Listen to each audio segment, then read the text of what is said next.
왜 노력해도 삶이 바뀌지 않는가? 열심히 살았는데 왜 여전히 힘든가? 당신도 이 질문을 해본 적 있을 것이다. 책을 읽고, 운동을 시작하고, 새벽에 일어나 루틴을 만들었다. SNS에서 본 성공한 사람들의 습관을 따라했고, 자기계발서가 말하는 대로 긍정적으로 생각하려 애썼다. 유튜브에서 본 아침형 인간이 되려고 알람을 5시로 맞췄고, 명상 앱을 깔아 하루 10분씩 호흡을 가다듬었다. 감사일기를 쓰고, 목표를 세우고, 매일 자신에게 나는 할 수 있다 하고 다짐했다. 그런데 6개월이 지나도 1년이 지나도 삶은 크게 달라지지 않았다. 여전히 출근길은 무겁고 인간관계는 피곤하고 밤이면 막연한 불안이 찾아온다.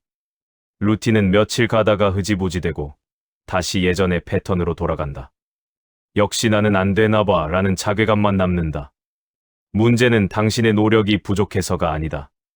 방향이 근본적으로 틀렸기 때문이다. 19세기 독일 철학자 아르투어 쇼펜하우어는 이렇게 말했다. 인간의 불행은 너무 많이 원하고, 너무 많이 기대하고, 너무 많이 반응하기 때문에 생긴다. 그의 주저 의지와 표상으로서의 세계에서 그는 인간을 끝없는 욕망의 수레바퀴에 갇힌 존재로 정의했다. 우리는 무언가를 원하고, 얻고, 잠시 만족하다가 곧 새로운 욕망이 생기는 악순환을 반복한다. 놀랍게도 현대 심리학도 같은 결론을 내리고 있다. 2018년 예일대 연구팀은 행복을 추구하면 할수록 오히려 불행감이 증가한다는 역설적 결과를 발표했다. 연구팀은 실험 참가자들을 두 그룹으로 나눴다. A그룹에게는 오늘 최대한 행복해지세요 라고 지시했고, B그룹에게는 아무 지시도 하지 않았다. 결과는 A그룹이 B그룹보다 더 높은 스트레스 지수를 보였다. 무언가를 얻으려는 노력 자체가 압박이 되고 그 압박이 불행을 만든다. 삶을 바꾸는 건 더 많이 하는 것이 아니다. 오히려 덜 반응하고 덜 기대하고 덜 얽히는 것이다. 이건 게으름을 말하는 게 아니다. 에너지를 아껴서 정말 중요한 곳에 쓰는 전략적 선택이다. 두 사람을 비교해보자. A는 매일 아침 출근 전 카페에서 동료들과 커피를 마신다. 점심은 회사 사람들과 먹고 저녁엔 거래처 사람들과 술자리를 갖는다. 주말엔 친구 모임, 동창회, 친척 행사를 돈다. 하루 평균 10명 이상의 사람을 만나고 카톡 단체방 5개에서 수십 개의 메시지에 답한다. 모임에 빠지면 미안해하고 메시지를 늦게 보내면 불안해한다. B는 출근 전 혼자 책을 읽는다. 점심은 가끔 동료와 먹지만 주로 혼자 먹는다. 저녁 약속은 한 달에 23번으로 제한한다. 주말 대부분은 혼자 산책하거나 집에서 영화를 보거나 생각을 정리한다. 카톡은 하루에 한두 번만 확인하고 답장은 급하지 않으면 천천히 한다. 모임 초대를 거절해도 미안해하지 않는다. 누가 더 사회적으로 보이는가? A다. 누가 더 성공적으로 보이는가? 아마 A일 것이다. 그런데 누가 더 자유로울까? 누가 더 자기 삶을 살고 있을까? 누가 더 감정적으로 안정적일까? 쇼펜하우어라면 주저없이 B를 선택했을 것이다. 쇼펜하우어는 단기 변화법을 제시하지 않았다. 그의 철학은 원래 삶 전체를 관통하는 태도에 관한 것이었다. 하지만 그의 핵심 사상 고독의 가치, 욕망의 절제, 타인으로부터의 독립, 기대의 제거를 3개월 실천 프로그램으로 압축하면 당신의 감정 체질이 바뀐다. 타인의 말에 흔들리지 않게 되고 관계의 스트레스가 줄어들며 혼자 있는 시간이 편안해진다. 이 글은 위로가 아니다. 괜찮아. 넌 잘하고 있어 라는 말이 아니다. 3개월 뒤 당신의 감정과 관계와 태도를 실제로 바꾸는 가장 현실적인 방법이다. 지금부터 당신이 할 일은 단 하나다. 덜 애쓰는 법을 배우는 것이다. 역설적이게도 그것이 당신의 삶을 바꾸는 유일한 방법이다. 1장. 첫 달 타인의 평가에서 벗어나라. 인간의 불행 절반은 타인의 시선에서 시작된다. 쇼펜하우어는 저서 행복론에서 인간을 3가지 범주로 분석했다. 인간이 가진 것, 행하는 것, 타인에게 보이는 것이 행복을 결정한다고 말이다. 그런데 그는 이 중에서 가장 무의미한 것이 타인에게 보이는 것이라고 단언했다. 왜냐하면 그것은 당신이 통제할 수 없는 영역이기 때문이다. 하지만 우리는 정반대로 산다. 타인에게 어떻게 보이는지가 가장 중요하다고 느낀다. 스스로 괜찮다고 생각해도 타인이 인정하지 않으면 불안해진다. 직장에서 상사가 칭찬하지 않으면 내가 무능한 것 같고, 친구가 내 말에 공감하지 않으면 내가 틀린 것 같다. SNS에 올린 게시물에 좋아요가 적게 달리면 나를 의심한다. 내가 뭔가 잘못했나? 재미없었나? 사람들이 나를 싫어하나? 2021년 서울대 심리학과가 2060대 성인 2,500명을 대상으로 실시한 자존감 형성 요인 연구를 보자 놀랍게도 한국 성인의 72%가 타인의 평가가 자존감에 중대한 영향을 미친다고 답했다. 특히 2040대에서 이 비율은 82%까지 올라간다.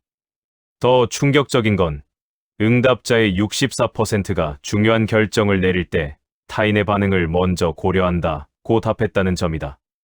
우리는 스스로 생각하는 것보다 훨씬 더 타인의 시선에 의존하며 살고 있다. 문제는 이 의존성이 끝없는 감정 소모를 만든다는 것이다. 당신이 어떤 선택을 할 때마다 사람들이 어떻게 생각할까를 먼저 고민한다면 그 선택은 이미 당신의 것이 아니다. 당신은 당신의 기준이 아니라 타인의 기준으로 산다. 직장을 선택할 때 내가 진짜 하고 싶은 일보다 남들이 부러워할 회사를 고른다. 옷을 살 때 나한테 편한 옷보다 남들 눈에 괜찮아 보이는 옷을 산다. 심지어 연애 상대를 고를 때도 내가 정말 좋아하는 사람보다 친구들에게 소개하기 괜찮은 사람을 선택한다. 그리고 끊임없이 설명하고 정당화하고 인정받으려 애쓴다. 회의에서 의견을 낼 때도 제 생각엔요. 혹시 틀릴 수 있지만요. 라고 말머리를 단다. 친구에게 약속을 거절할 때도 미안해. 진짜 사정이 있어서 그래 라고 길게 설명한다. 상대방이 내 의견에 동의하지 않으면 불안해서 또 설명을 덧붙인다. 이 모든 과정에서 당신의 에너지는 빠져나간다. 심리학자 에드워드 대시와 리처드 라이언은 자기결정 이론에서 인간의 동기를 외적 동기와 내적 동기로 구분했다. 외적 동기는 타인의 인정, 보상, 체면, 처벌 회피처럼 외부에서 주어지는 이유로 행동하는 것이다. 내적 동기는 내가 진짜 원해서 의미 있다고 느껴서 그 자체가 즐거워서 하는 행동이다. 30년간의 연구 결과는 명확하다. 외적 동기에 의존할수록 스트레스가 증가하고 번아웃이 빨리 오며 장기적 성과도 떨어진다. 반대로 내적 동기가 강할수록 삶의 만족도가 높고 정신 건강이 좋으며 회복 탄력성이 강하다. 문제는 현대 사회가 우리를 계속 외적 동기로 몰아간다는 것이다. 남들보다 잘 살아야지, 인정받아야지, 뒤처지면 안 돼라는 메시지가 끊임없이 쏟아진다. 첫 달 실천 원칙. 첫 달의 목표는 명확하다. 타인의 평가 시스템에서 벗어나는 것. 이건 쉬운 일이 아니다. 우리는 평생 타인의 시선을 의식하며 살아왔다. 부모님의 인정, 선생님의 칭찬, 친구들의 부러움, 동료들의 존경, 이 모든 것들이 우리의 행동을 결정했다. 그래서 단계적으로 접근해야 한다. 1주차 설명하지 않기. 당신의 선택에 대해 장황하게 설명하지 마라. 누가 왜 그렇게 했어? 라고 물으면 그냥 그게 좋아서 라고 답하라. 아, 그게 말이야. 사실 이런저런 이유가 있어서. 라고 시작하는 순간 당신은 이미 방어 자세에 들어간 것이다. 구체적 예시를 들어보자. 동료가 점심시간에 오늘 같이 안 먹어? 라고 물었을 때 예전에 당신은 이렇게 답했을 것이다. 아, 미안해. 오늘 좀 일이 밀려서 혼자 빨리 먹어야 할 것 같아. 다음엔 꼭 같이 먹자. 하지만 이제는 이렇게 답하라. 오늘은 혼자 먹을게. 끝. 상대가 무슨 일 있어? 라고 다시 물어도 아니, 그냥이면 충분하다.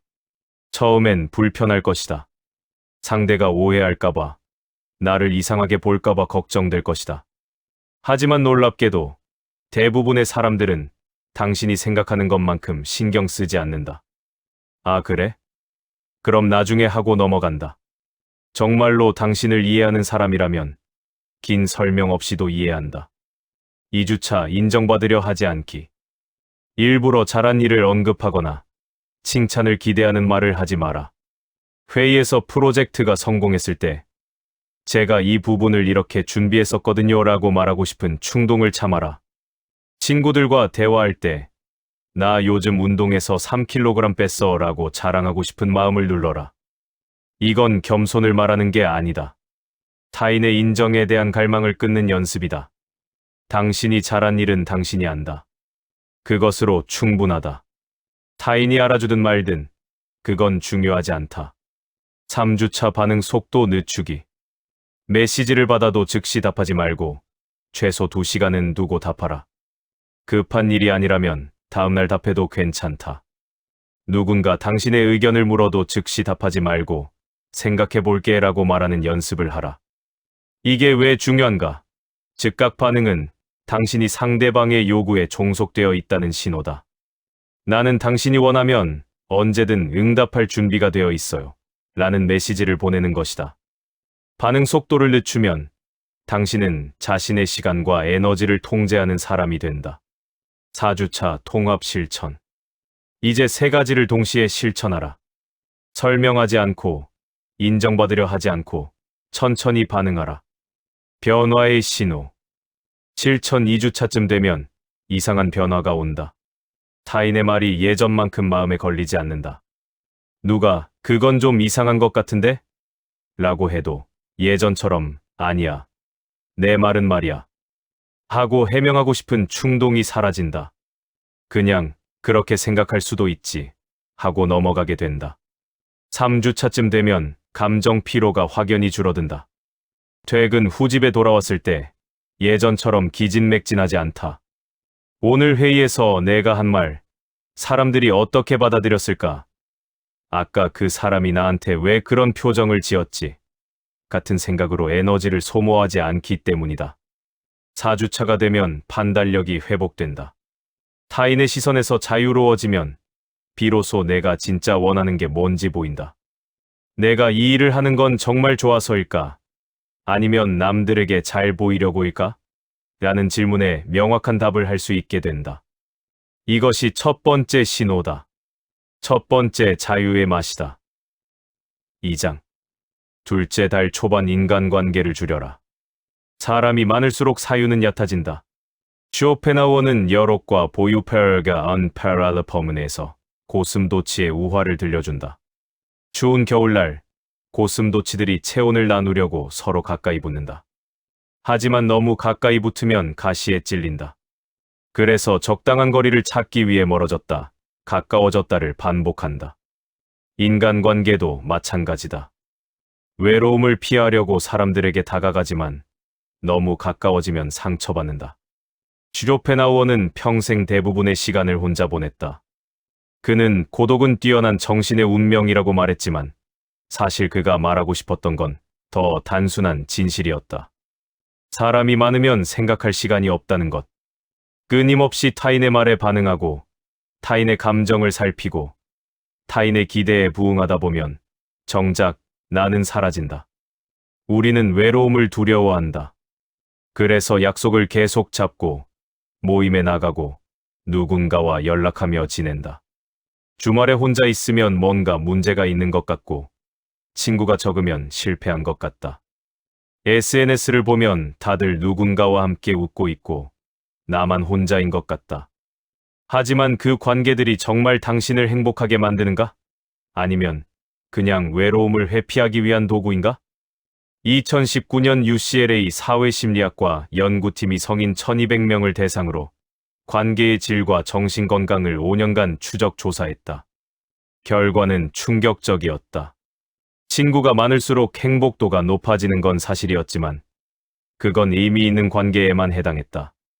비상적이거나 스트레스를 주는 관계가 많을수록 우울감과 불안이 오히려 증가했다. 더 구체적인 수치를 보자. 연구팀은 관계를 세 가지 유형으로 분류했다.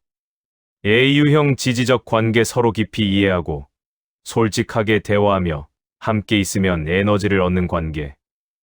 B유형 중립적 관계, 특별히 친하지도 불편하지도 않은 사회적으로 필요한 관계. C유형 스트레스성 관계, 만나고 나면 피곤하고 부정적 감정을 느끼며 의무감으로 유지하는 관계. 결과는 A유형 관계가 3개 이상인 사람들은 행복지수가 평균 7.81이었다. 하지만 C유형 관계가 5개 이상인 사람들은 행복지수가 4.20으로 떨어졌다. 즉, 나쁜 관계 10개보다 좋은 관계 2개가 훨씬 낫다는 것이다. 문제는 우리가 관계를 정리하지 못한다는 것이다. 왜? 여러 이유가 있다. 첫째, 착한 사람으로 보이고 싶어서. 관계를 정리하면 나를 이기적이고 냉정한 사람으로 볼까봐 두렵다. 둘째, 혹시 나중에 필요할까봐. 지금은 불편하지만 나중에 도움이 될 수도 있지 않을까 하는 계산이 작동한다. 셋째, 미안해서. 상대방이 상처받을까봐 관계를 끊는다는 말 자체를 꺼내지 못한다. 넷째, 외로울까봐. 이 사람들을 정리하면 내 주변에 아무도 없을 것 같다는 두려움. 그 결과 당신의 시간과 에너지는 의미 없는 만남에 소진된다.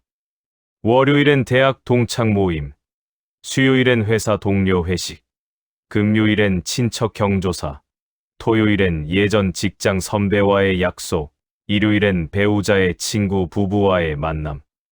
일주일 내내 사람을 만나지만 정작 의미 있는 대화는 단 한 번도 나누지 못한다.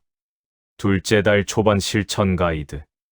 둘째 달의 목표는 명확하다. 관계를 정리하는 것. 단, 무작정 사람을 멀리하라는 게 아니다.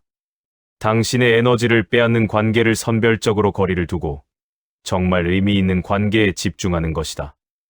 1주차 관계 목록 작성하기. 먼저 지난 3개월간 당신이 만난 모든 사람의 목록을 작성하라. 이름을 쓰고 각 사람을 만난 후 어떤 감정이 들었는지 솔직하게 적어라. 만나고 나서 기분이 좋았나? 피곤했나? 대화가 즐거웠나? 스트레스였나? 다음에도 만나고 싶은가? 의무감인가? 목록을 보면 패턴이 보인다. 어떤 사람은 만날 때마다 에너지를 주고 어떤 사람은 만날 때마다 에너지를 빼앗아간다. 후자가 당신이 정리해야 할 관계다. 2주차 불필요한 만남 정리하기. 이제 실천이다. 만나고 나서 피곤한 사람, 만나기 전부터 부담스러운 사람과의 약속을 정리하라. 어떻게? 방법은 2가지다. 방법 1. 직접적으로 거절하기. 요즘 개인적으로 시간이 필요해서 당분간 약속을 잡지 않고 있어. 이해해줘. 이렇게 말하면 대부분은 이해한다. 진짜 당신을 아끼는 사람이라면 존중해줄 것이다. 방법 2. 자연스럽게 거리두기. 먼저 연락하지 않고 상대방이 연락해도 요즘 좀 바빠서라고 답하라.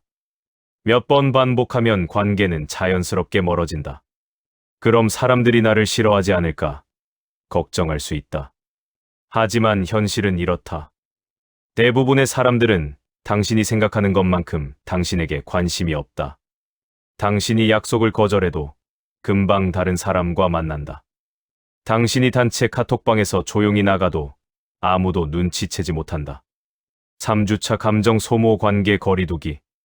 불필요한 만남을 정리했다면 이제 더 까다로운 대상으로 넘어간다. 완전히 끊을 수는 없지만 감정적으로 소모적인 관계들. 예를 들어보자. 항상 부정적인 이야기만 하는 친구, 나 요즘 너무 힘들어. 회사도 짜증나고 남자친구도 답답하고 당신이 조언하면 듣지 않고 계속 불평만 한다. 당신에게 조언만 하려는 선배, 내가 내 나이 때는 말이야. 요즘 젊은 사람들은 너무 나약해. 당신의 말은 듣지 않고 자기 경험만 이야기한다. 당신을 경쟁 상대로 보는 동료, 당신이 좋은 일이 생기면 축하하지 않고 그거 별거 아닌데? 라고 말한다. 이런 사람들과 완전히 관계를 끊을 수는 없을 것이다. 하지만 거리는 둘 수 있다. 어떻게? 대화의 깊이를 조절하라.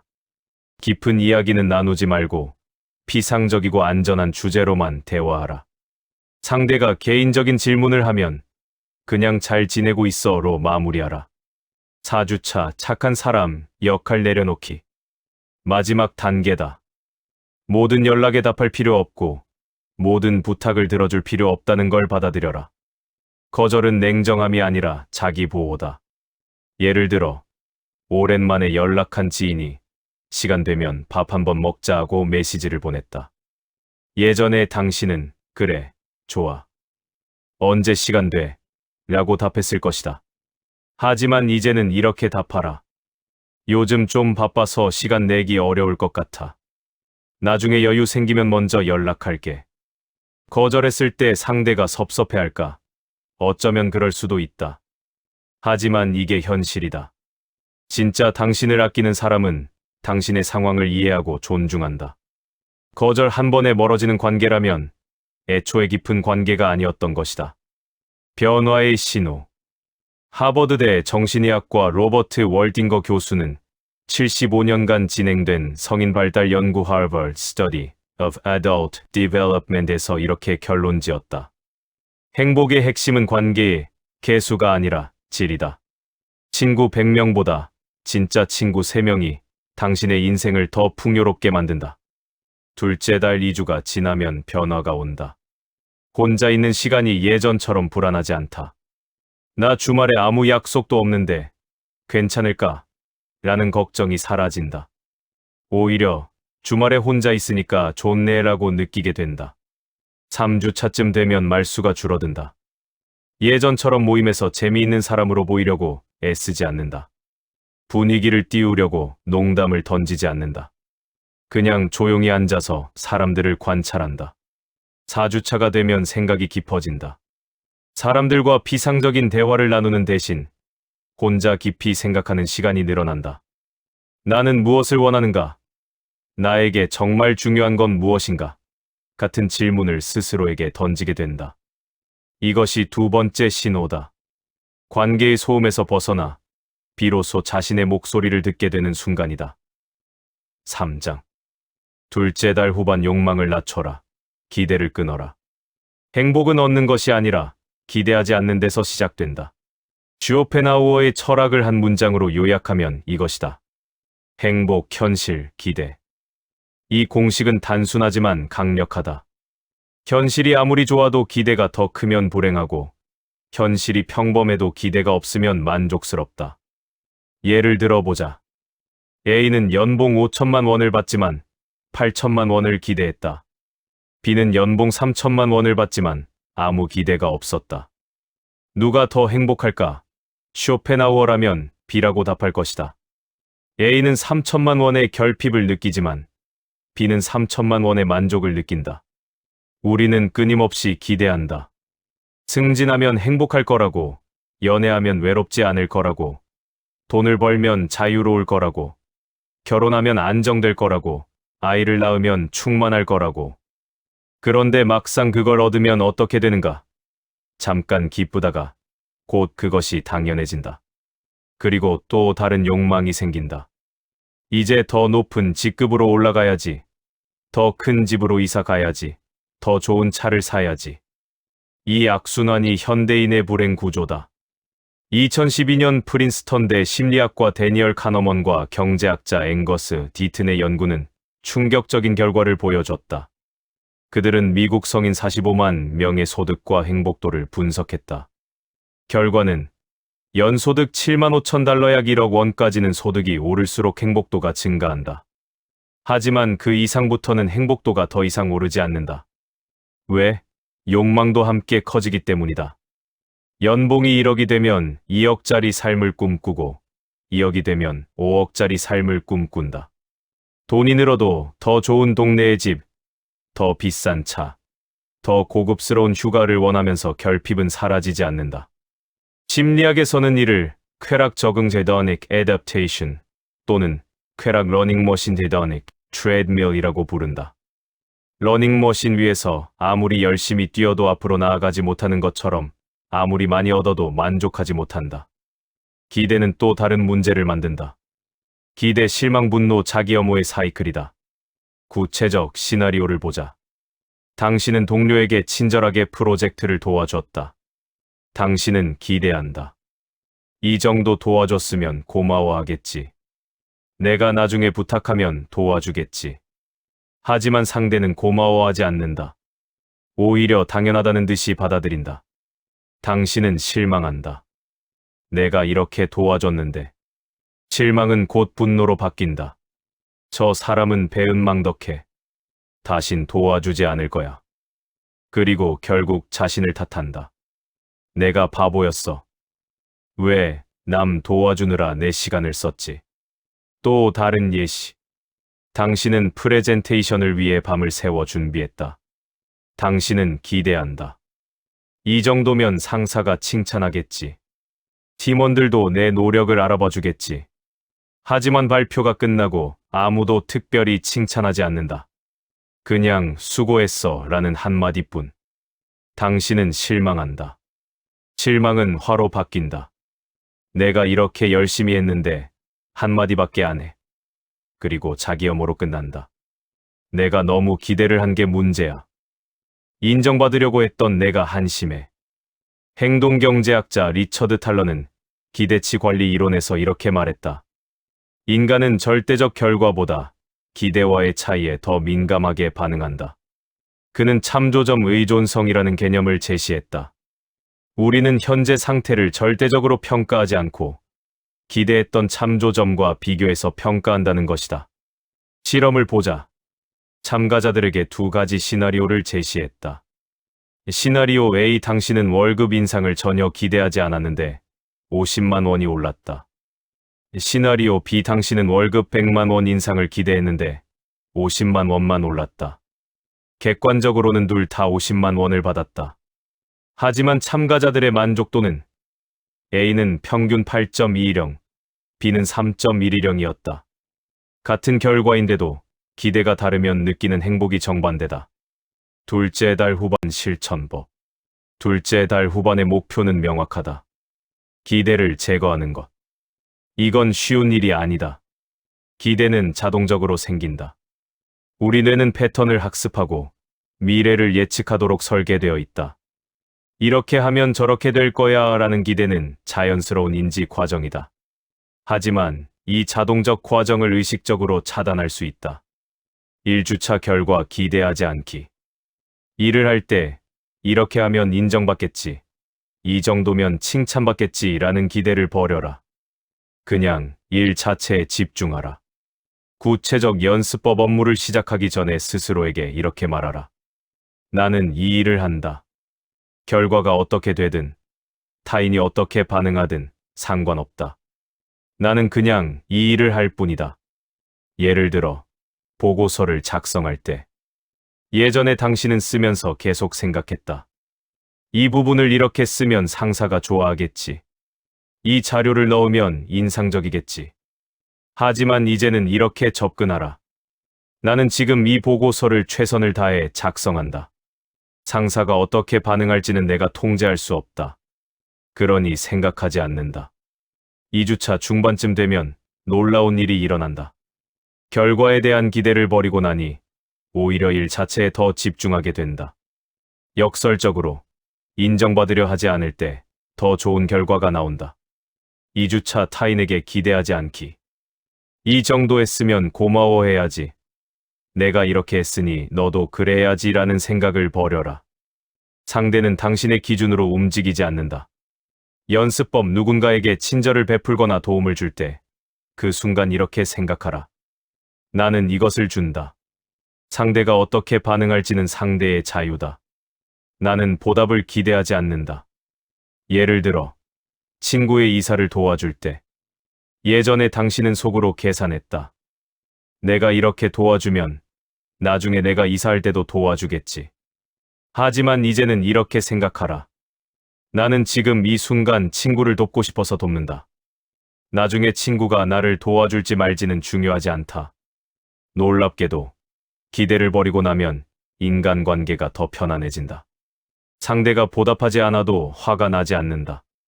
뭐, 그럴 수 있지 하고 넘어간다. 3주차 기대의 자동적 발생 알아차리기.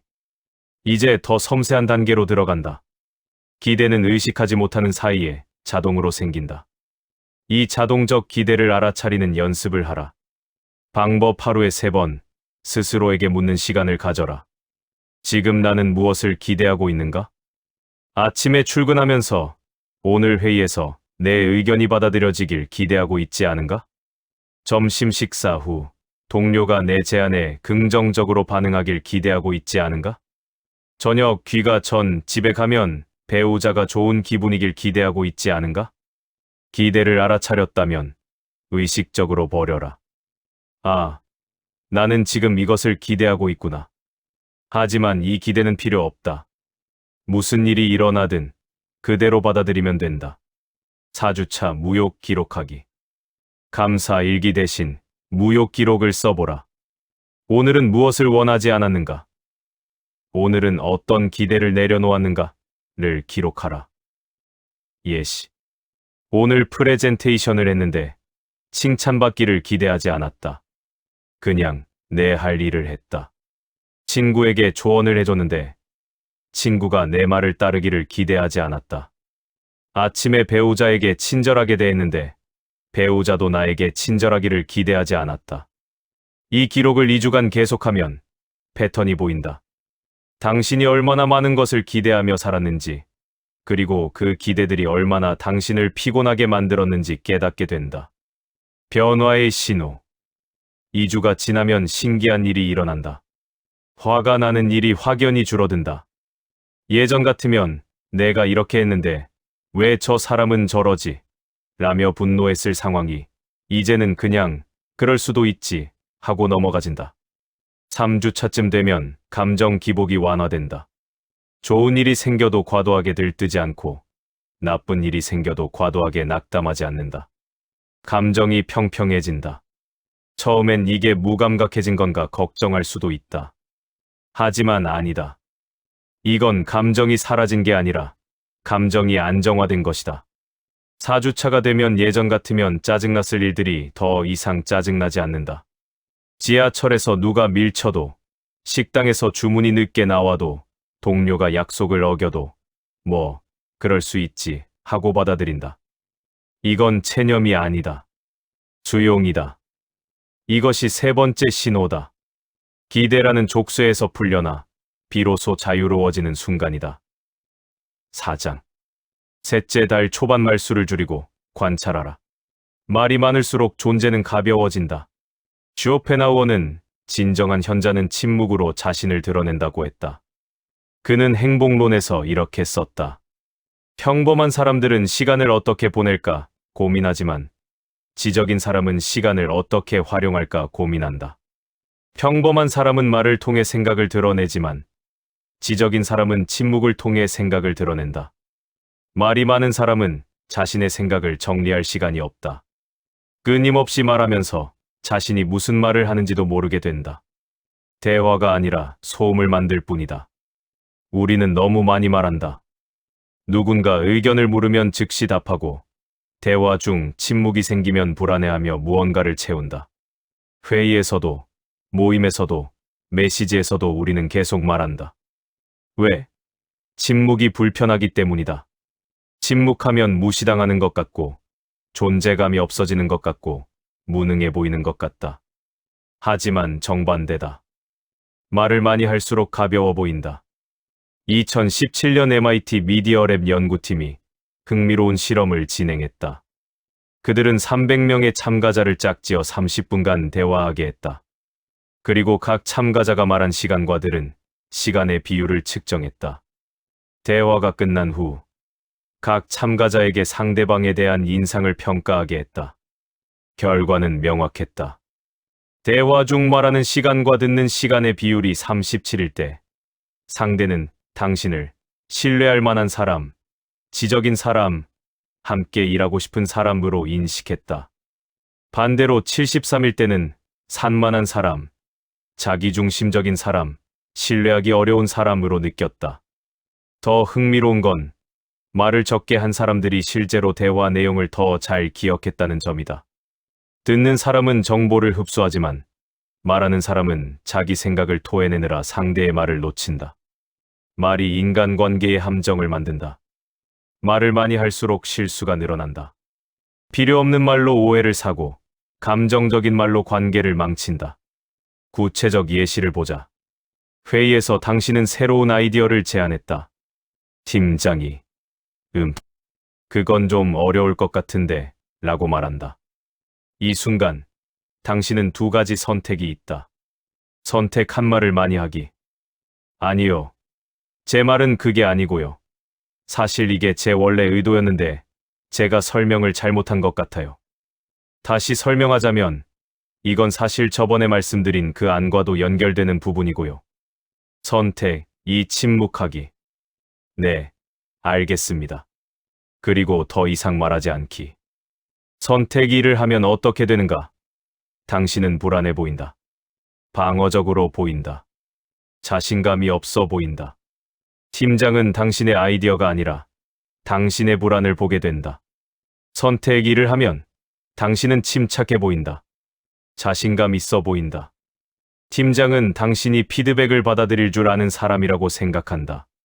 그리고 흥미롭게도 며칠 후 팀장이 먼저 당신을 찾아와 지난번에 내가 말한 아이디어 다시 한번 설명해 줄 수 있어? 라고 물어볼 확률이 높다. 특히 설명과 변명은 당신을 약하게 만든다.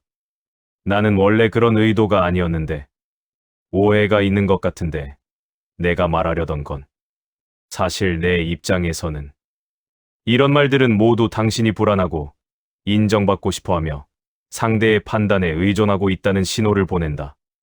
심리학자 수잔 케이는 저서 콰이어트 시끄러운 세상에서 조용히 세상을 움직이는 힘에서 이렇게 말했다. 외향적인 사람이 사회적으로 성공한다는 건 편견이다. 실제로 많은 리더들, 혁신가들, 사상가들은 내향적이었고 말보다 침묵을 택했다.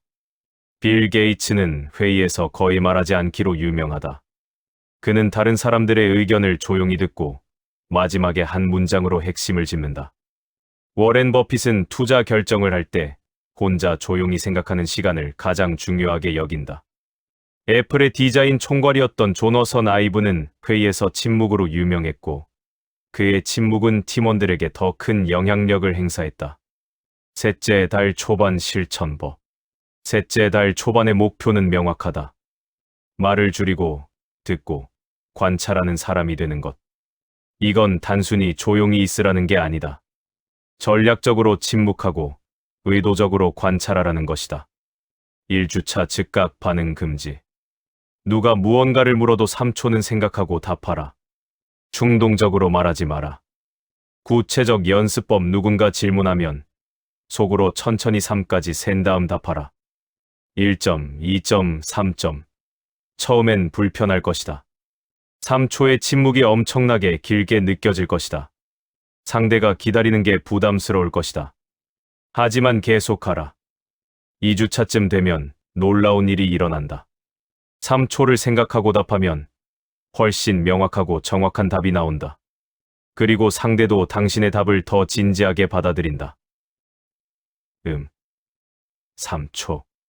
나는 이렇게 생각해 라고 말하는 사람이 나는 말이야 라고 즉시 튀어나오듯 말하는 사람보다 신뢰감을 준다. 2주차 설명 변명 중단. 당신의 행동에 대해 길게 설명할 필요 없다. 그랬어. 맞아로 끝내라. 연습 시나리오. 동료가 어제 회의에 왜 안 왔어? 라고 물었다. 예전에 당신, 미안. 사실 그게 말이야. 아침에 갑자기 배가 아파서 병원에 갔거든. 그런데 병원 대기가 너무 길어서 생각보다 오래 걸렸어. 진짜 가려고 했는데.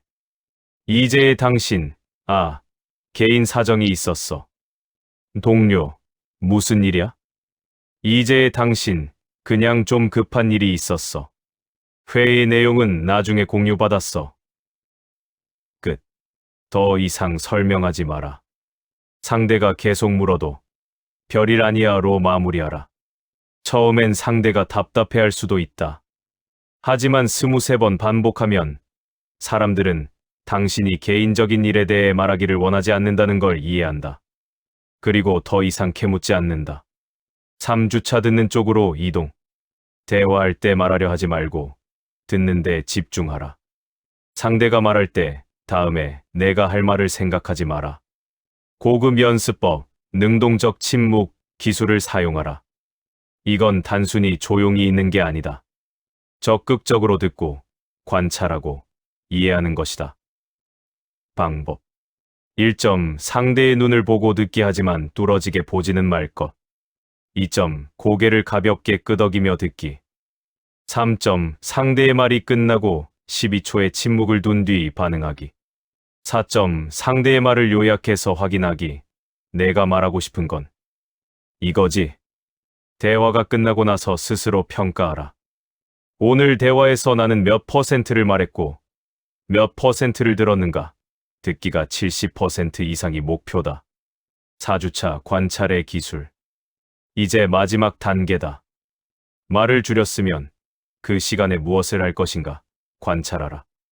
모임에 갔을 때 예전처럼 분위기를 띄우려고 재미있는 이야기를 하려 하지 마라. 대신 조용히 앉아서 사람들을 관찰하라. 누가 가장 많이 말하는가? 누가 다른 사람의 말을 가로채는가? 누가 정말로 다른 사람의 말을 듣고 있는가? 누가 불편해 보이는가? 누가 거짓말을 하고 있는가? 말과 표정이 일치하지 않는가? 관찰 일기를 써보라. 하루에 한 번, 오늘 관찰한 것을 기록하라. 예시. 오늘 회의에서 박 대리는 계속 말을 많이 했지만 사실 아무도 그의 말을 진지하게 듣지 않았다. 사람들은 그가 말할 때 핸드폰을 보거나 딴 생각을 했다. 점심시간에 김 과장은 자기 자랑을 계속했는데 함께 있던 후배들의 표정이 점점 굳어지는 게 보였다. 하지만 김 과장은 그걸 전혀 눈치채지 못했다. 이 관찰 연습을 2주간 계속하면 당신은 사람을 읽는 능력이 생긴다. 누가 진심인지 가식인지, 누가 신뢰할 만한지 그렇지 않은지가 보인다. 변화의 신호. 2주가 지나면 놀라운 변화가 온다. 타인의 본질이 보이기 시작한다. 말을 줄이고 관찰하면 사람들의 진짜 모습이 드러난다. 예전에는 보이지 않던 것들이 보인다. 누군가 친절한 척하지만 사실은 당신을 이용하려 한다는 것. 누군가 무뚝뚝해 보이지만 사실은 진심으로 당신을 걱정한다는 것. 누군가 말은 많지만 사실 내용은 없다는 것. 3주차쯤 되면 판단력이 강화된다. 새로운 사람을 만났을 때 몇 분 대화만으로 그 사람이 어떤 사람인지 파악할 수 있게 된다. 어떻게? 당신이 말하지 않고 들으니까 상대는 계속 말한다. 그리고 말을 많이 할수록 사람은 자신을 드러낸다. 4주차가 되면 당신의 존재감이 역설적으로 커진다. 말을 적게 하는데 사람들이 당신의 의견을 더 궁금해한다. 회의에서 조용히 있는 당신에게 팀장이 너는 어떻게 생각해? 라고 먼저 묻는다. 당신이 한마디 하면 사람들이 집중해서 듣는다. 이것이 4번째 신호다. 침묵이 주는 힘을 체감하는 순간이다. 5장. 셋째 달 중반 혼자 있는 법을 연습하라. 혼자 견디지 못하는 사람은 어디서도 자유롭지 못하다. 쇼펜하우어는 여록과 보유에서 이렇게 썼다. 인간은 본질적으로 고독한 존재다. 아무리 많은 사람과 함께 있어도 결국 각자는 자기 안에 홀로 있다. 이 고독을 받아들이지 못하는 사람은 평생 외로움에 쫓기며 살게 된다. 그는 고독을 예찬했다. 고독은 불행한 사람에게는 지옥이지만 현명한 사람에게는 천국이다. 왜? 혼자 있을 때만 비로소 자기 자신과 마주할 수 있기 때문이다. 혼자 있을 때만 진짜 생각을 할 수 있고, 진짜 감정을 느낄 수 있고, 진짜 자신이 누구인지 알 수 있다. 우리는 고독을 두려워한다. 혼자 있으면 불안하고, 공허하고, 뭔가 잘못된 것 같다. 그래서 끊임없이 그 공백을 채우려 한다. TV를 켜거나, 유튜브를 보거나, SNS를 스크롤하거나, 아무에게나 전화를 걸거나, 별로 만나고 싶지 않은 사람과도 약속을 잡는다. 혼자 밥 먹는 게 불편하고, 혼자 카페에 앉아 있는 게 이상해 보일까 걱정하고, 혼자 여행 가는 게 외로워 보일까 두렵다. 하지만 고독과 고립은 다르다. 고립은 타인과의 단절이다. 원하지 않는데 혼자 남겨진 상태. 고독은 자신과의 연결이다. 스스로 선택한 혼자만의 시간. 버지니아대 심리학과 팀 윌슨 교수는 2014년 사이언스 저널에 충격적인 실험 결과를 발표했다. 그는 실험 참가자들을 빈 방에 15분간 혼자 앉아 있게 했다. 핸드폰도 없고, 책도 없고, 아무것도 할 수 없는 상태. 그냥 혼자 생각하며 앉아 있는 것. 결과는 놀라웠다. 참가자의 67%가 매우 불편하고 고통스러웠다고 답했다. 더 충격적인 건 남성 참가자의 67%, 여성 참가자의 25%가 차라리 전기 충격을 받겠다고 선택했다는 점이다. 실험 전에 참가자들은 전기 충격이 얼마나 고통스러운지 미리 체험했고, 돈을 줘도 이건 다시 받고 싶지 않다고 말했다. 그런데도 15분 혼자 앉아 있는 것보다 전기 충격이 낫다고 선택한 것이다. 현대인은 그만큼 혼자 있는 걸 견디지 못한다. 스마트폰이 등장한 이후 이 현상은 더 심해졌다. 2020년 퓨 리서치 센터 조사에 따르면 미국 성인의 81%가 하루에 최소 한 번은 스마트폰을 확인하며 깨어난다고 답했다. 아침에 눈을 뜨자마자 혼자 있는 시간을 견디지 못하고 즉시 디지털 세계로 도망친다. 하지만 고독 훈련은 감정 안정성을 높인다. 2020년 독일 막스 플랑크 인간발달연구소는 5년간 2,000명을 추적 연구했다. 결과는 명확했다. 하루 30분 이상 혼자 사유하는 시간을 가진 사람들이 그렇지 않은 사람들에 비해 스트레스 호르몬 코르티솔 수치가 23% 낮고 감정 조절 능력이 31% 높으며 우울 증상이 44% 낮았다.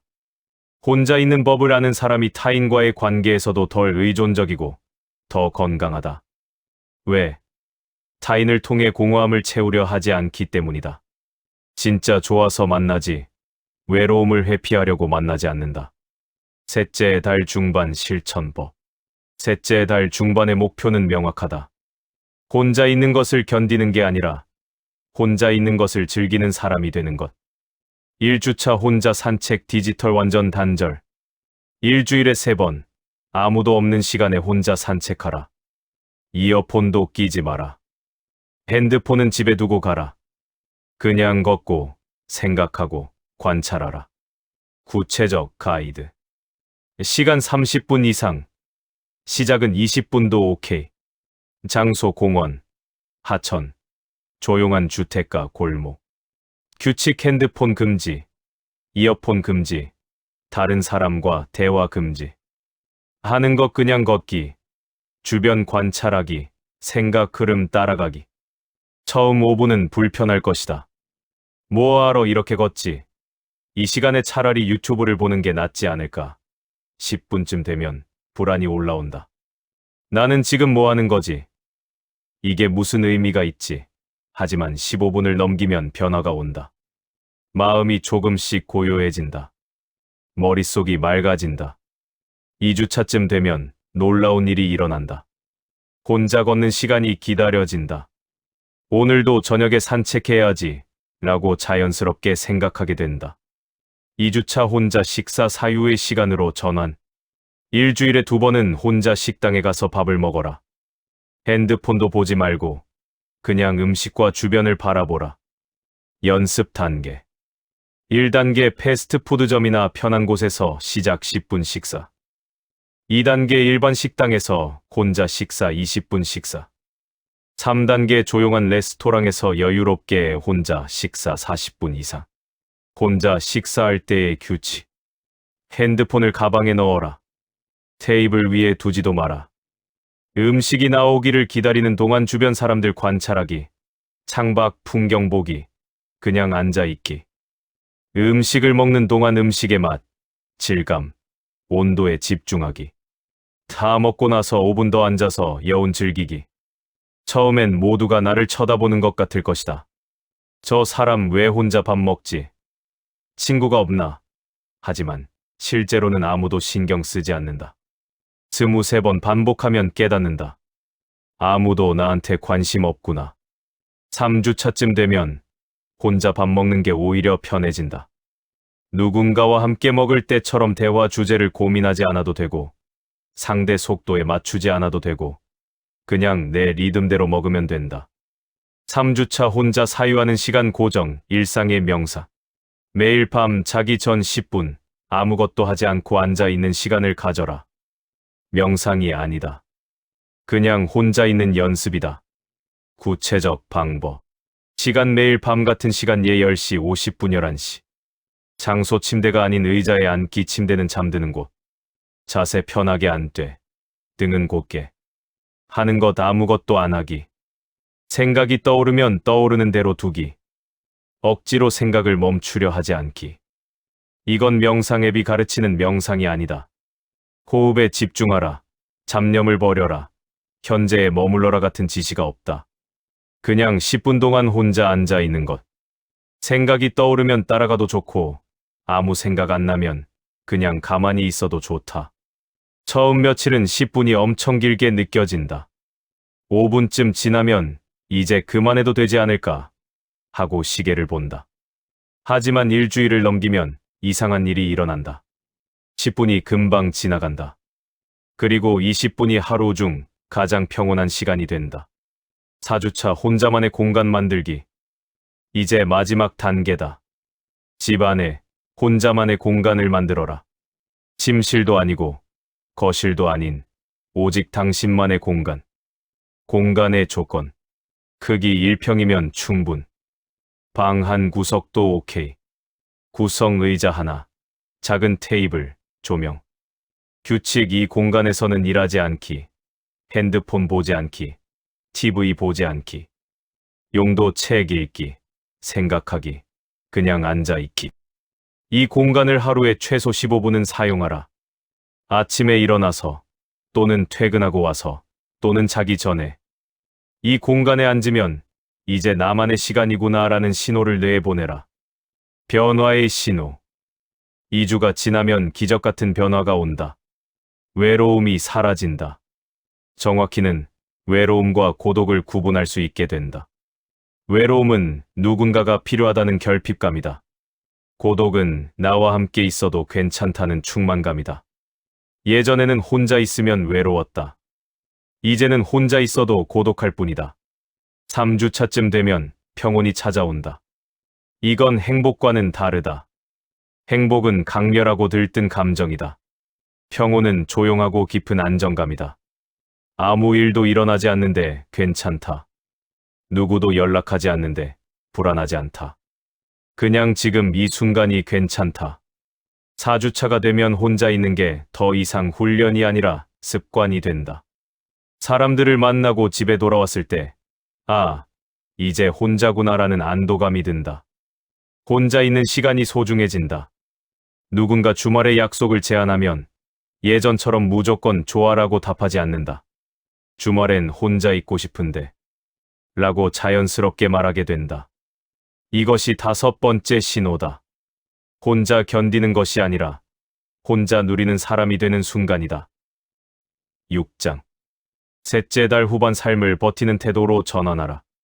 삶은 즐기는 것이 아니라 견디는 것이다. 쇼펜하우어는 철저한 비관주의자였다.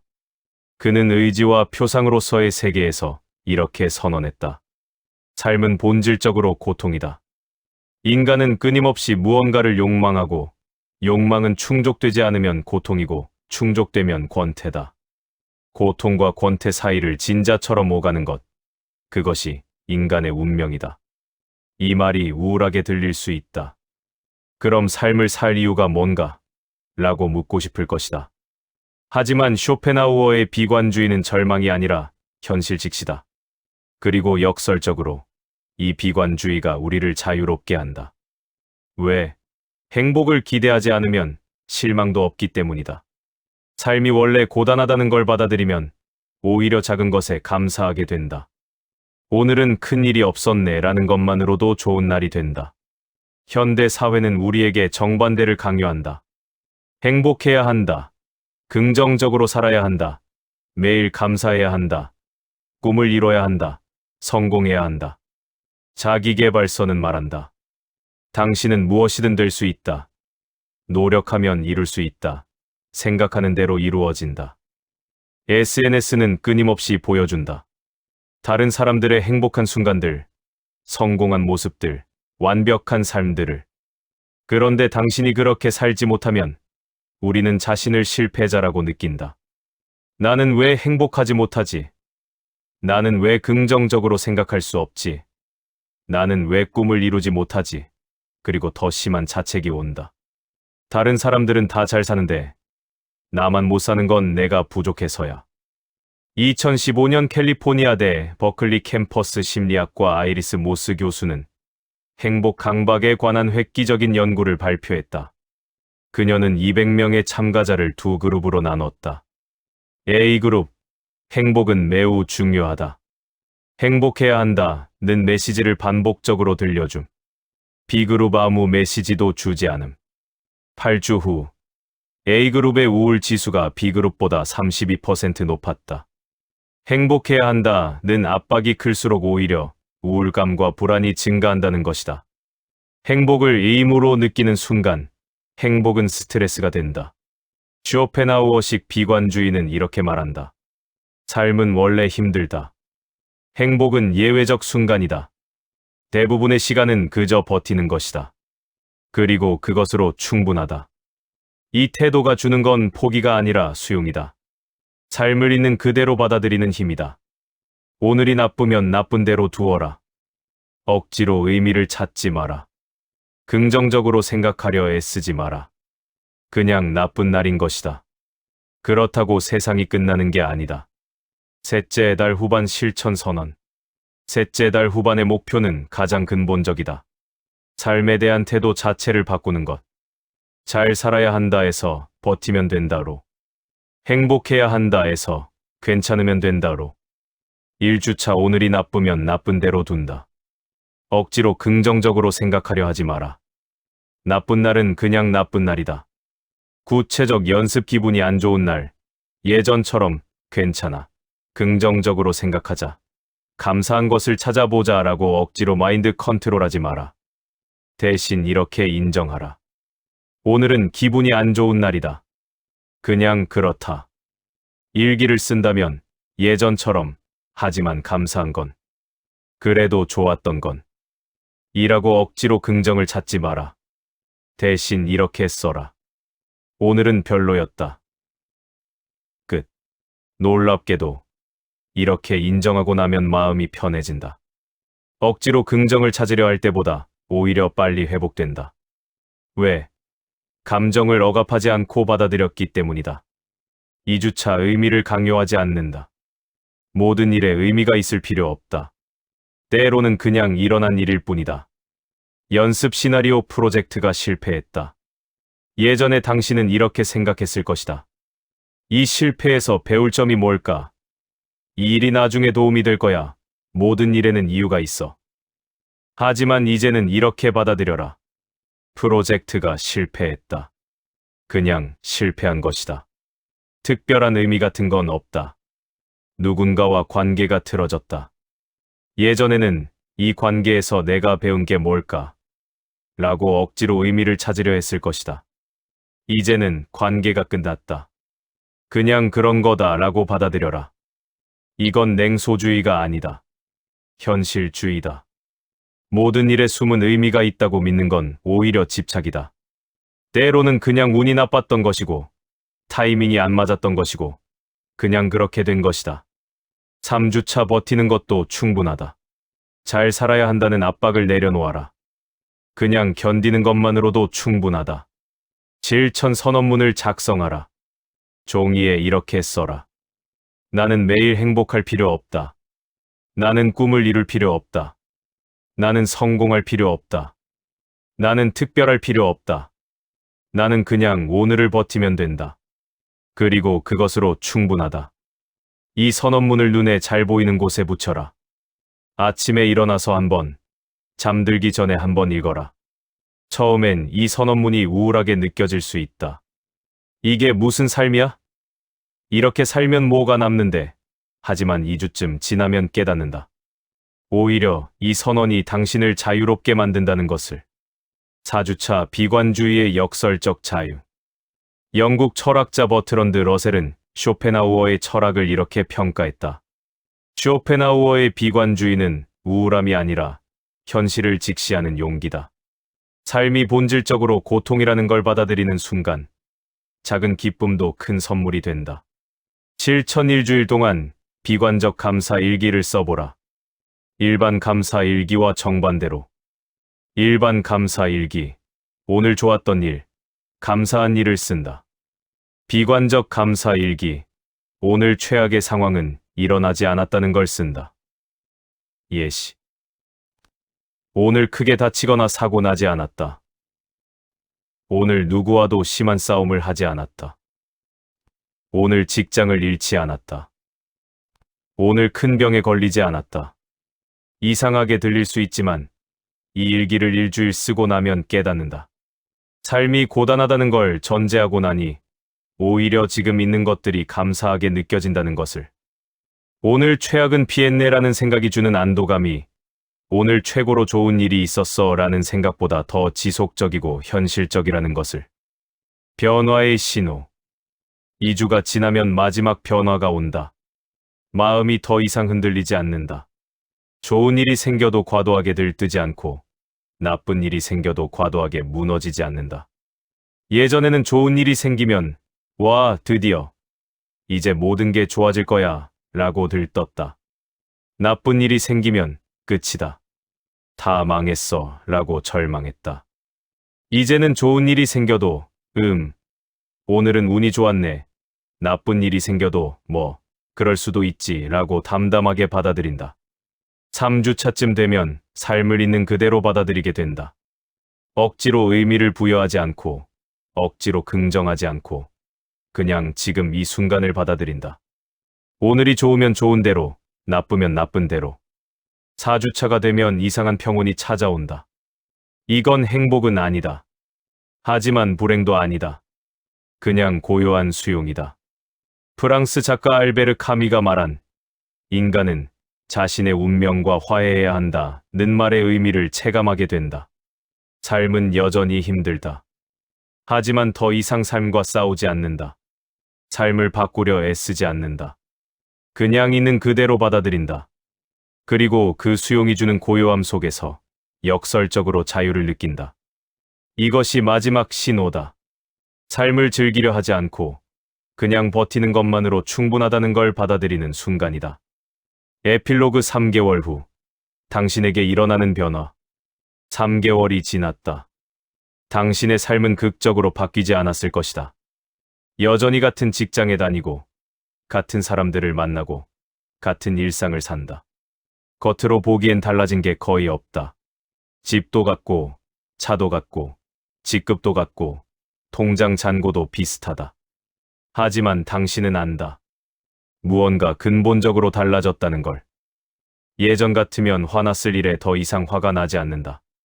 동료가 당신의 아이디어를 무시해도, 친구가 약속을 취소해도, 상사가 이유 없이 짜증을 내도 예전처럼 하루 종일 그 일로 마음이 상하지 않는다. 그럴 수도 있지 하고 넘어간다. 타인의 말이 예전만큼 신경 쓰이지 않는다. 누군가 당신을 비판해도 예전처럼 내가 뭘 잘못했지, 어떻게 해명하지 라고 불안해하지 않는다. 그 사람은 그렇게 생각하는구나 하고 받아들인다. 당신의 자존감이 더 이상 타인의 평가에 좌우되지 않는다. 혼자 있어도 외롭지 않다. 주말에 아무 약속이 없어도 불안하지 않다. 오히려 혼자 있으니 좋네라고 느낀다. 혼자 산책하고, 혼자 밥 먹고, 혼자 생각하는 시간이 소중해졌다. 사람들과 만나고 돌아왔을 때, 이제 혼자구나라는 안도감이 든다.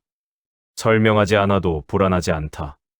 당신의 선택에 대해 길게 정당화하지 않는다. 왜 그렇게 했어? 라는 질문에 그냥이라고 답해도 괜찮다. 인정받으려 애쓰지 않는다. 칭찬받지 못해도 상관없다. 당신이 당신을 인정하는 것으로 충분하다. 관계가 줄어들었지만 오히려 더 편안하다. 예전에는 매주 여러 사람을 만났지만 늘 피곤했다. 이제는 만나는 사람은 적지만 만날 때마다 의미 있는 대화를 나눈다. 표면적인 사교 대신 깊이 있는 교류를 한다. 양보다 질이 중요하다는 걸 체감했다. 말수가 줄었다. 예전처럼 모임에서 분위기를 띄우려고 애쓰지 않는다. 재미있는 사람으로 보이려고 노력하지 않는다. 그냥 조용히 앉아서 듣고 관찰한다. 그런데 신기하게도 사람들이 오히려 당신의 말에 더 귀 기울인다. 당신이 입을 열면 사람들이 주목한다. 기대하지 않으니 실망도 없다. 이렇게 하면 잘 될 거야. 이 사람은 나한테 고마워할 거야. 이 정도면 인정받겠지. 같은 기대를 버렸다. 그냥 할 뿐이다. 결과가 어떻게 되든 받아들인다. 역설적으로 기대를 버리고 나니 오히려 결과가 더 좋아졌다. 마음이 평평해졌다. 좋은 일이 생겨도 과도하게 들뜨지 않고 나쁜 일이 생겨도 과도하게 낙담하지 않는다. 감정의 진폭이 줄어들었다. 처음엔 이게 무감각해진 건가 걱정했다. 하지만 아니다. 이건 감정이 사라진 게 아니라 감정이 성숙해진 것이다. 삶을 바꾸려 애쓰지 않는다. 더 나은 사람이 되어야 해. 더 성공해야 해. 더 행복해야 해 같은 강박이 사라졌다. 오늘을 버티는 것만으로 충분하다. 특별해지려 하지 않는다. 그냥 평범한 나로 사는 것으로 충분하다. 이것이 쇼펜하우어식 변화다. 삶이 좋아지는 게 아니라 삶이 나를 덜 괴롭히게 되는 것. 환경이 바뀌는 게 아니라 환경을 대하는 태도가 바뀌는 것. 스탠퍼드대 심리학자 캐럴 드웩은 30년간의 연구를 통해 이렇게 결론지었다. 진정한 변화는 환경을 바꾸는 게 아니라 마인드셋을 바꾸는 것이다. 외부 세계를 통제하려 하지 말고 외부 세계를 대하는 내 태도를 통제하라. 당신은 지난 3개월 동안 환경을 바꾸려 애쓰지 않았다. 더 많은 돈을 벌려 하지 않았고, 더 높은 직급에 오르려 하지 않았고, 더 많은 사람에게 인정받으려 하지 않았다. 대신 이렇게 했다. 첫 달에는 타인의 평가에서 벗어났다. 설명하지 않고, 인정받으려 하지 않고, 반응 속도를 늦췄다. 둘째 달 초반에는 인간관계를 정리했다. 불필요한 만남을 줄이고, 감정 소모적 관계와 거리를 두고, 착한 사람 역할을 내려놓았다. 둘째 달 후반에는 욕망을 낮추고 기대를 끊었다. 결과를 기대하지 않고, 타인에게 기대하지 않고, 무욕을 연습했다. 셋째 달 초반에는 말수를 줄이고 관찰했다. 즉각 반응하지 않고, 설명하지 않고, 듣는 사람이 되었다. 셋째 달 중반에는 혼자 있는 법을 연습했다. 혼자 산책하고, 혼자 식사하고, 혼자 사유하는 시간을 가졌다. 셋째 달 후반에는 삶을 버티는 태도로 전환했다. 나쁜 날을 나쁜 대로 두고, 의미를 강요하지 않고, 버티는 것만으로 충분하다는 걸 받아들였다. 그 결과 당신은 이제 더 이상 흔들리지 않는다. 쇼펜하우어는 말년에 이런 글을 남겼다. 젊었을 때 나는 행복을 추구했다. 하지만 이제 나이가 들어 깨달았다. 행복을 추구하는 것은 어리석은 일이다. 대신 불행을 줄이는 것이 현명하다. 행복해지려 하지 마라. 다만 불행하지 않으려 노력하라. 역설적으로 들리지만 이것이 가장 현실적인 삶의 지혜다. 행복을 쫓으면 끝없이 허기지지만 불행을 줄이면 점차 평온이 찾아온다. 더 많이 얻으려 하면 계속 결핍을 느끼지만 덜 원하면 지금 가진 것이 충분해진다. 당신의 인생이 힘들었던 이유는 당신이 약해서도, 노력이 부족해서도, 능력이 없어서도 아니었다. 너무 많이 기대했고, 너무 많이 반응했고, 너무 많이 얽혔기 때문이다. 타인의 인정에 목말라 했고, 관계에 에너지를 소진했고, 결과에 집착했고, 끊임없이 말했고, 혼자 있는 걸 두려워했고, 행복해야 한다는 강박에 시달렸다. 이제 당신은 안다. 삶을 바꾸는 건 더 많이 하는 게 아니라 덜 하는 것이라는 걸. 더 많이 관계 맺는 게 아니라 진짜 의미 있는 관계만 남기는 것이라는 걸. 더 많이 말하는 게 아니라 침묵하고 관찰하는 것이라는 걸. 행복을 추구하는 게 아니라 불행을 줄이는 것이라는 걸. 3개월이 지난 지금, 당신은 더 이상 예전의 당신이 아니다. 여전히 직장에 다니고, 여전히 사람들을 만나고, 여전히 어려움에 부딪힌다. 하지만 이제 당신은 흔들리지 않는다. 타인의 말에 좌우되지 않고, 관계에 소진되지 않고, 기대에 실망하지 않고, 고독을 두려워하지 않고, 삶을 있는 그대로 받아들인다. 이것이 쇼펜하우어가 말한 자유다. 욕망으로부터의 자유, 타인으로부터의 자유, 기대로부터의 자유, 그리고 궁극적으로 불행으로부터의 자유. 당신의 여정은 여기서 끝나지 않는다. 이 3개월은 시작일 뿐이다. 앞으로도 때때로 타인의 시선이 신경 쓰일 것이고, 관계에서 상처받을 것이고, 기대가 무너질 것이고, 외로움이 찾아올 것이다. 하지만 이제 당신은 안다. 그럴 때 어떻게 해야 하는지를. 다시 이 원칙들로 돌아오면 된다. 쇼펜하우어는 이렇게 말했다. 지혜는 한 번에 얻어지는 게 아니라 평생에 걸쳐 조금씩 쌓아가는 것이다. 지난 3개월은 그 시작이었다. 이제 남은 인생은 이 지혜를 깊이 새기고 더 단단하게 만들어가는 시간이다. 당신의 삶은 여전히 완벽하지 않다. 하지만 이제 당신은 완벽해지려 애쓰지 않는다. 그저 오늘을 버티고 내일을 받아들인다. 그리고 그것으로 충분하다.